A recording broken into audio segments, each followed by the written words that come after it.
There's been a paradigm shift under President Trump in the Western Hemisphere in the last 14 months. Some of that was touched on by the earlier speakers, but just to restate it, we are not going to cede an inch of territory in this hemisphere to our enemies or our adversaries. Our national security, our homeland security, the safety and well-being of our people begins at home, begins in our neighborhood, begins in our home region.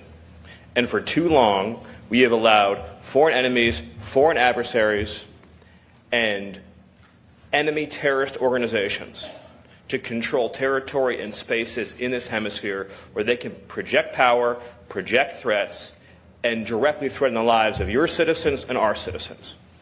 And so under the leadership of President Trump, we are using hard power, military power, lethal force to protect and defend the American homeland.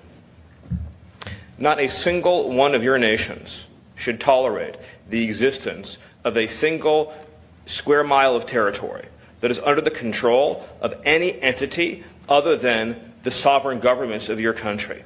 The idea that we would have in this hemisphere area that are under the physical control of foreign terrorist organizations, paramilitary organizations, is completely unacceptable.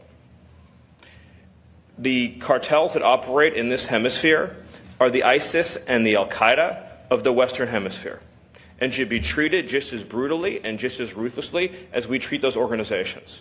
What we have learned after decades of effort is that there is not a criminal justice solution to the cartel problem. There are elements of the problem that require a criminal justice solution, to be sure.